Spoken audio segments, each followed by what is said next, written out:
महाशिवरात्रि के व्रत करने से मनुष्य के सभी पाप ताप संताप नष्ट हो जाते हैं। शिव भक्तों, शिव पुराण में भगवान शिव कहते हैं, जो व्यक्ति पूरे साल सोमवार का व्रत करता है, मैं उतना फल जब भी नहीं देता। जो व्यक्ति केवल महाशिवरात्रि का व्रत करता है, वह महाशिवरात्रि का व्रत किस दिन है? फाल्गुन कृष्ण पक्ष चतुर्दशी को यह महाशिवरात्रि का व्रत पड़ता है, जो कि इस साल, इस वर्ष 8 मार्च 2024 शुक्रवार के दिन है। मैंने इस वीडियो में पूरी कथा कही है कि महाशिवरात्रि का व्रत करने पर उसका कितना फल है, क्या विधि है, हमें भगवान शिव को बेलपत्र चढ़ाते समय किन किन बातों का ध्यान रखना चाहिए, जिससे कि हमें उसका फल अनंत गुना मिले। लगभग यह वीडियो 24 मिनट की बनने वाली है। आप हमारे साथ वीडियो में अंत तक बने रहें। और शिव भक्तों, मैं आपसे निवेदन करता हूं, अगर वास्तव में ही आप शिव भक्त हैं तो हमारी इस वीडियो को ज़रूर अपने मित्रों तक, रिश्तेदारों तक पहुंचाएं, जिससे कि उनको भी यह सटीक जानकारी मिल पाए कि हम महाशिवरात्रि का व्रत 8 मार्च को करें या 9 मार्च को करें। 8 मार्च को करने पर ही क्यों श्रेष्ठ है, तो हमने इस वीडियो में पूरी जानकारी दी है। अंत तक इस वीडियो को जरूर देखें। आगे हम भगवान शिव का एक महत्वपूर्ण श्लोक, जो कि आप भी जरूर जानते होंगे, उसे हमारे साथ दोहराएं और कथा को पूरी सुनें। आपको बहुत लाभ प्राप्त होने वाला है। राधे राधे, जय श्री राधे। कर्पूर गौरम करुणावतारम संसार सारम भुजगेन्द्रहारम सदा वसंतम हृदयारविंदे भवम भवानी सहतम नमामि, भवम भवानी सहतम नमामि। शिव भक्तों, मैं आपको इस वीडियो के माध्यम से बताने जा रहा हूं कि महाशिवरात्रि जो 8 मार्च को पड़ रही है, वह क्यों मनाई जाती है। ये फाल्गुन कृष्ण पक्ष चतुर्दशी के दिन महाशिवरात्रि क्यों मनाई जाती है, इसके पीछे क्या रहस्य है। हमें शिवरात्रि वाले दिन बेलपत्र शिवलिंग पर कैसे चढ़ाएं, यह सारी विधि मैं आपको इस वीडियो में बताने वाला हूं। आप मेरे साथ इस वीडियो में अंत तक बने रहें। यह भी बताने वाला हूं कि उस दिन शुभ मुहूर्त किस समय है, जिससे कि आपको अधिक से अधिक व्रत रखने का लाभ आपको प्राप्त हो सके। व्रत भी करें, और अगर आपको विधि ज्ञात नहीं है तो उसका लाभ नहीं मिले तो व्यर्थ है व्रत करना। वैसे तो भक्तों कहते ही, आप जानबूझ करके बिजली के तार को छुएं तो करंट लगेगा, और अनजाने में छुएं तो भी करंट लगेगा। अगर भगवान के नाम पर आप भक्ति करते हैं तो फल तो मिलेगा, लेकिन जब आप विधि विधानुसार उस व्रत को करेंगे तो उसका लाभ कई गुना अधिक मिलता है। ऐसा मेरा निश्चय है। मैं आपको इस वीडियो में पूरी कहानी बताने वाला हूं कि जो महाशिवरात्रि का व्रत फाल्गुन महीने में जो किया जाता है, इसके पीछे क्या रहस्य है। आप मेरे साथ अंत तक बने रहें। सनत कुमार जी ने लिंगेश्वर की उत्पत्ति पूछी तो नंदकेश्वर ने कहा कि पूर्व कल्प के बहुत काल बीत जाने पर जब ब्रह्मा विष्णु में युद्ध हुआ तो उनके बीच निष्कल शिवजी ने स्तंभ रूप प्रकट होकर विश्व संरक्षण किया था, और तभी से महादेव जी का निष्कल लिंग और सकल बेर जगत में प्रचलित हुए। बेर मात्र को देवताओं ने भी ग्रहण किया। इससे शिवजी के अतिरिक्त बेर से देवताओं की पूजा होने लगी और उसका वही फलदाता हुआ। परंतु शिवजी के लिंग और बेर मूर्ति दोनों ही पूजनीय हुए। नंदकेश्वर बोले, पूर्व में जब श्री विष्णु जी अपने सहायकों सहित श्री लक्ष्मी जी के साथ से सैया पर लेटे थे, तब देवताओं ने श्रेष्ठ ब्रह्मा जी स्वयं ही वहाँ जा पहुँचे। ब्रह्मा जी को पुत्र कहकर पुकारने लगे, पुत्र उठो, मुझे देख, मैं तेरा ईश्वर यहाँ आया हूँ। इस पर विष्णु जी को भी क्रोध आया, परंतु वह उसे दबा लिए और ब्रह्मा जी से कहा कि पुत्र, तुम्हारा कल्याण हो, आओ बैठो, मैं तुम्हारा पिता हूँ, कहो क्या बात है। ब्रह्मा जी बोले, समय के फेर से तुम्हें अवमान हो गया है, मैं तुम्हारा रक्षक हूँ, समस्त जगत का पिता मैं हूँ।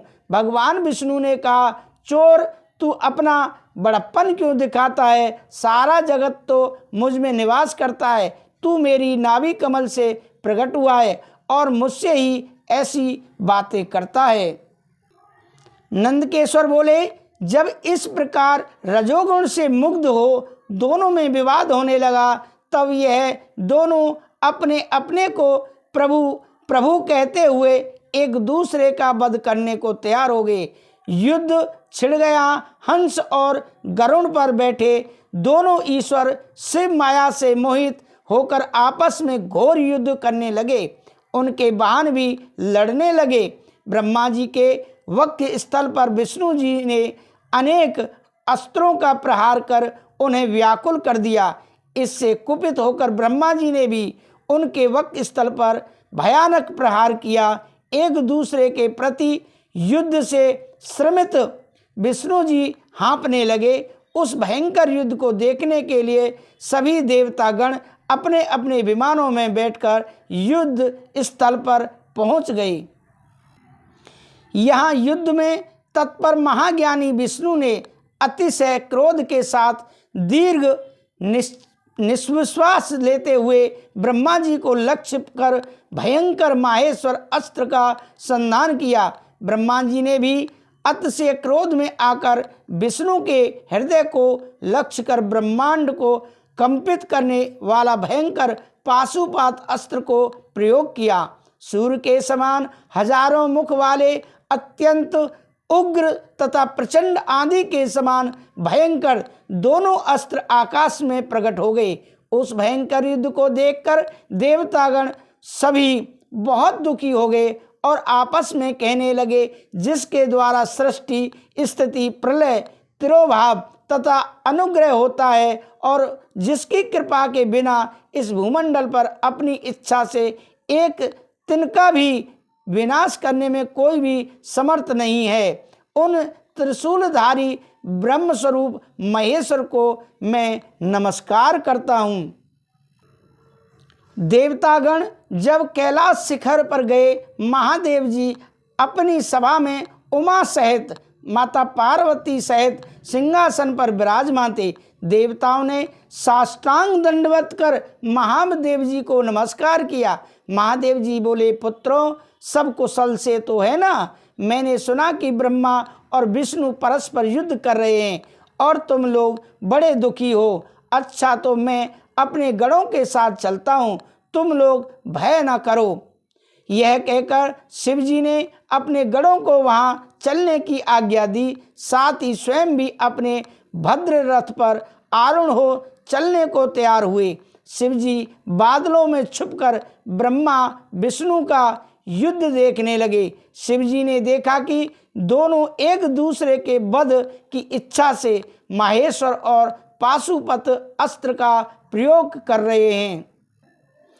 तब शिवजी की कृपा करते हैं उनके युद्ध शांत करने के लिए। निराकार भगवान शंकर इस अकाल प्रलय को आया देखकर एक भयंकर विशाल अग्नि स्तंभ के रूप में उन दोनों के बीच में प्रकट हो गए और संसार को नाश करने में सक्षम वह दोनों महादिव्यास्त्र अपने तेज सहित उस महान अग्नि स्तंभ के प्रकट होते ही अपने तेज सहित तत्क्षण शांत हो गए। उस अद्भुत दृश्य को देखकर ब्रह्मा विष्णु परस्पर कहने लगे, यह इंद्रियातीत अग्नि स्वरूप स्तंभ क्या है? हमें इसका पता लगाना चाहिए।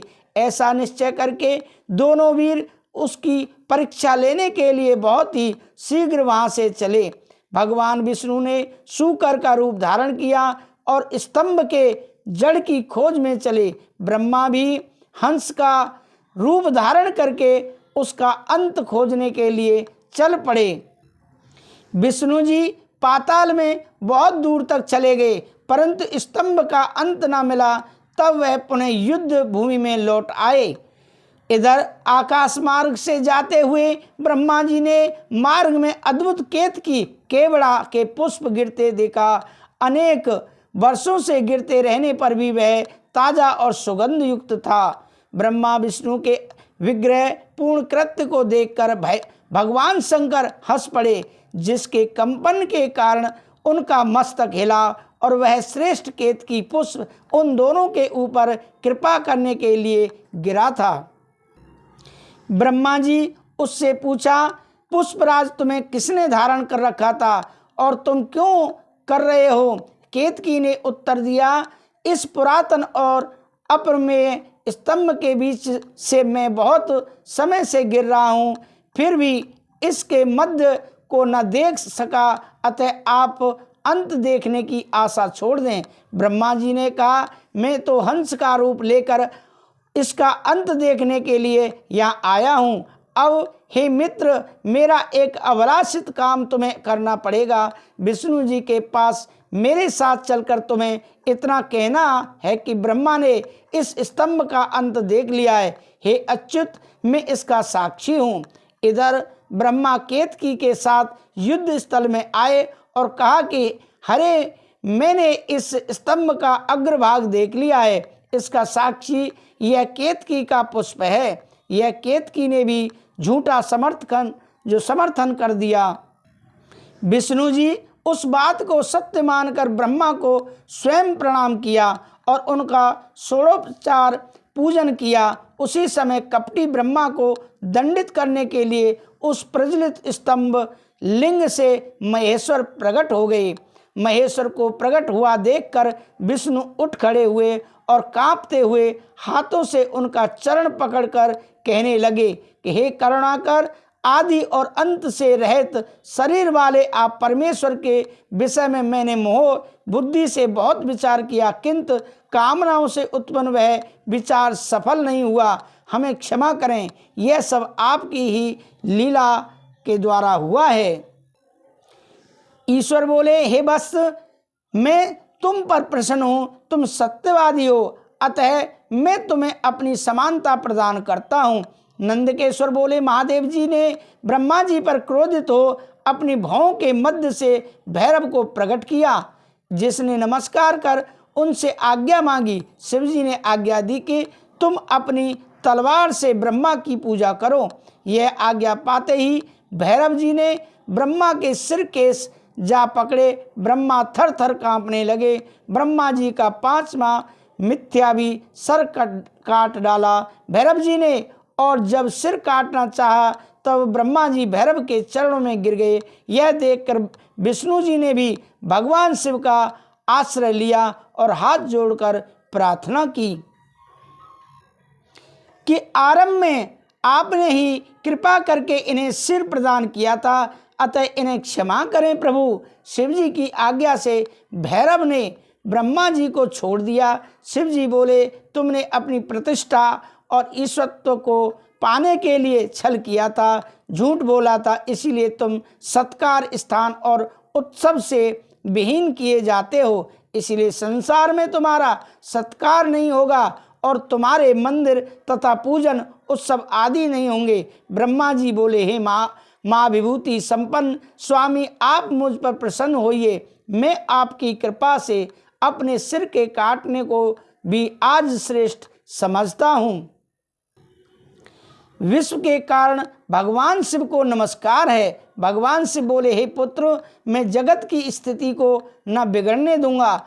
जो अपराधी है उन्हें तुम दंड दो और लोक मर्यादा का पालन करो। मैं तुम्हें वरदान देता हूँ, आज से तुम गणों के आचार्य हुए गणों के तुम, अतः तुम्हारे बिना कोई भी यज्ञ पूर्ण नहीं होगा। ऐसा कहकर भगवान शिव केतकी के पुष्प से बोले, अरे मिथ्याभाषी दुष्ट केतकी, तू तुरंत यहाँ से भाग जा। तू मेरी पूजा के योग्य नहीं है। जब शिवगणों ने उसे दूर भगा दिया तब केतकी शिव जी की प्रार्थना करने लगा, हे नाथ, मुझे कुछ तो सफल कीजिए तथा मेरे पापों को दूर कीजिए। शिव जी ने कहा, मेरा वचन मिथ्या नहीं होता, तू मेरे भक्तों के योग्य है और इस प्रकार तेरा भी जन्म सफल हो जाएगा और मेरी मंडल रचना का सिरमौर तू ही बनेगा। नंद की स्वर बोले, हे सनत कुमार, ब्रह्मा विष्णु हाथ जोड़कर शिव जी के अगल बगल में जा बैठे और उनका पूजन करने लगे। तब शिव जी प्रसन्न हो उनसे कहने लगे, वत्सो, तुम्हारी पूजा से मैं अत्यंत प्रसन्न हूँ। इसी कारण यह दिन परम पवित्र महान से महान होगा। आज की यह तिथि शिवरात्रि के नाम से विख्यात होकर मेरे लिए परम प्रिय होगी। शिवरात्रि के दिन जो मेरे लिंग बेर शिव जी की पिंडी की पूजा करेगा वह सृष्टि विधायक तक होगा। यदि कोई निराहार रहकर जितेंद्र 1 वर्ष तक निरंतर मेरी पूजा करेगा, उसका जितना फल है वह मात्र एक दिन यह शिवरात्रि के पूजन करने पर प्राप्त हो जाएगा। भगवान शिव ने कहा, जैसे पूर्ण चंद्रमा उदय समुद्र की वृद्धि का अवसर है, उसी प्रकार यह शिवरात्रि तिथि मेरे धर्म की वृद्धि का समय है। हे वत्सों, पहले जब मैं ज्योतिर्मय स्तंभ रूप से प्रकट हुआ था, उस समय मार्गशीर्ष मास में आद्रा नक्षत्र था। जो पुरुष मार्गशीर्ष में आद्रा नक्षत्र होने पर मुझे उमापति का दर्शन करता है अथवा मेरी मूर्ति या लिंग की झांकी का दर्शन करता है, वह मेरे लिए कार्तिकेय जी से भी अधिक प्रिय है। यह उस दिन मेरे दर्शन मात्र से पूरा फल प्राप्त होता है और दर्शन के साथ साथ अगर पूजन भी किया जाए तो उसके फल का वर्णन वाणी द्वारा नहीं किया जा सकता। इस रणभूमि में मैं लिंग रूप से प्रकट होकर बहुत बड़ा हो गया था। इस लिंग के कारण यह भूतल लिंग स्थान के नाम से प्रसिद्ध होगा। हे पुत्रों, जगत के लोग इसका दर्शन और पूजन कर सकेंगे। इसके लिए यह अनादि और अनंत ज्योति स्तंभ अत्यंत छोटा हो जाएगा। यह लिंग सब प्रकार के भोगों को सुलभ कराने वाला और भोग तथा मोक्ष का एकमात्र साधन होगा। इसका दर्शन, स्पर्श तथा ध्यान प्राणियों को जन्म और मृत्यु से छुटकारा दिलाने वाला होगा। अग्नि के पहाड़ जैसा जो यह शिवलिंग यहाँ प्रकट हुआ है, इसके कारण यह स्थान अरुणाचल नाम से प्रसिद्ध होगा। यहाँ अनेक प्रकार के बड़े बड़े तीर्थ प्रकट हो जाएंगे। इस स्थान में निवास करने या मरने से जीवों का मोक्ष हो जाएगा। ब्रह्मा विष्णु के युद्ध में जितनी सेना मारी गई थी, उन सबको शिव जी ने अमृत वर्षा कर जीवन दान दिया, प्रदान किया। उन दोनों की परस्पर शत्रुता को यह कहकर समाप्त कर दिया कि मेरे ही सकल और निष्कल 2 स्वरूप हैं, किसी के नहीं। बड़ा आश्चर्य है कि तुम लोग अज्ञानवश अपने को ईश्वर मान लिया था। उसे नष्ट करने के लिए मैं युद्ध भूमि में आया। अतः तुम अहंकार त्याग कर मेरी आराधना करो। मैं ही परम ब्रह्म हूँ और मेरी ही सब कलाएं हैं। मुझ गुरुदेव के वाक्य ही तुम्हारे लिए सदा प्रमाण हैं। यह मैंने तुम्हारी प्रीति देख कर के ही कहा। पहले मेरी ब्रह्म रूपता का बोध कराने के लिए निष्कल लिंग और प्रकट हुआ। फिर तुम दोनों को अज्ञात ईश्वरत्व का स्पष्ट साक्षात्कार कराने के लिए मैं साक्षात जगदीश्वर ही सकल रूप में तत्काल प्रकट हो गया। अतः मुझ में जो ईश्वरत्व है उसे ही मेरा सकल रूप जानना चाहिए तथा जो यह मेरा निष्कल स्तंभ है, मेरे ब्रह्म स्वरूप का बोध कराने वाला है। हे पुत्रों, लिंग लक्षण युक्त होने के कारण ये मेरा ही लिंग चिन्ह है। तुम लोगों को यहाँ रहकर प्रतिदिन इसका पूजन करना चाहिए।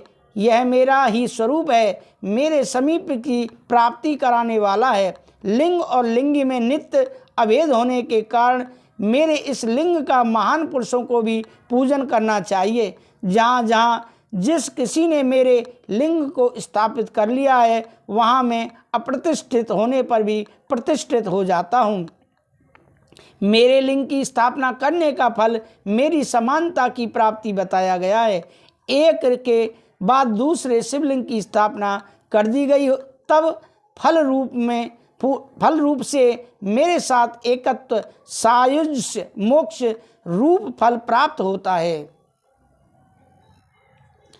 प्रधानतया शिवलिंग की ही स्थापना करनी चाहिए। मूर्ति की स्थापना उसकी अपेक्षा गौण है।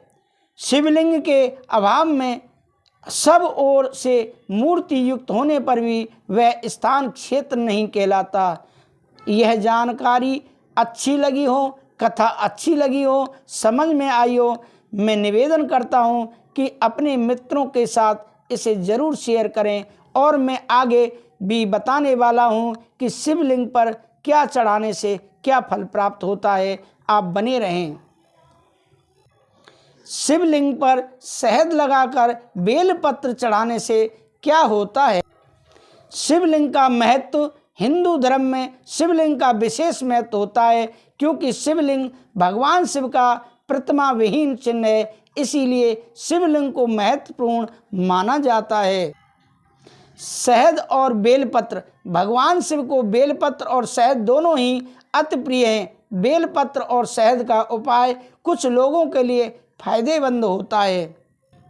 शिवलिंग पर शहद और बेलपत्र अक्सर आपने देखा होगा कि कुछ लोग शिवलिंग पर बेलपत्र और शहद को अर्पित करते हैं, लेकिन क्या आपको पता है इससे क्या होता है? मिलती है सफलता। अगर आप शिवलिंग पर बेलपत्र और शहद को अर्पित करते हैं तो आपको कठिन से कठिन परीक्षा में सफलता मिल सकती है। कैसे करें अर्पित? बेलपत्र और शहद को अर्पित करने के लिए एक बेलपत्र लें और उसके बीच में शहद को लगाएं और फिर मंदिर में जाकर शिवलिंग पर अर्पित करें। किस दिन करें उपाय? इस बेलपत्र और शहद का उपाय आपको सोमवार के दिन करना चाहिए, क्योंकि सोमवार का दिन भगवान शिव को समर्पित होता है। शिवलिंग पर शहद और बेलपत्र अर्पित करने से परीक्षा में सफलता मिलती है। धर्म और अध्यात्म की ओर खबर पढ़ने के लिए, सुनने के लिए आप सभी को बहुत बहुत धन्यवाद। मैं आपको यह भी बताने जा रहा हूँ कि यह महाशिवरात्रि का व्रत 8 मार्च को ही क्यों है। फाल्गुन कृष्ण पक्ष की चतुर्दशी शुक्रवार के दिन 8 मार्च 2024 को देर शाम कहें या रात्रि कहें 9:57 से प्रारंभ होकर अगले दिन 9 मार्च 2024 शनिवार को शाम 6:17 पर समाप्त हो रही है। शिव की पूजा प्रदोष काल में की जाती है, इसीलिए यहाँ उदया तिथि देखना अनिवार्य नहीं है, जरूर नहीं है। इस साल महाशिवरात्रि का व्रत 8 मार्च 2024 शुक्रवार के दिन ही श्रेष्ठ माना गया है। मैं आपसे पुनः निवेदन करता हूँ कि आप इस वीडियो को अपने मित्रों तक जरूर पहुँचाएं, शिव भक्तों तक जरूर पहुँचाएं, जिससे कि उनको इस कथा के बारे में पूरी जानकारी मिल सके, व्रत के बारे में पूरी जानकारी मिल सके कि 9 मार्च को हम व्रत करें या अथवा 8 मार्च को। 8 मार्च को व्रत करना क्यों श्रेष्ठ माना गया है, जबकि तिथि चतुर्दशी तिथि 9 मार्च को है। नहीं, 9 मार्च उदया तिथि तो है, लेकिन रात्रि में 8 मार्च की रात्रि में चतुर्दशी है। इसीलिए शिव जी की पूजा प्रदोष काल में की जाती है, मतलब कि रात्रि में की जाती है। इसीलिए महाशिवरात्रि का व्रत 8 मार्च 2024 शुक्रवार को श्रेष्ठ बताया गया है। मैं विदा लेता हूँ। राधे राधे, जय श्री राधे।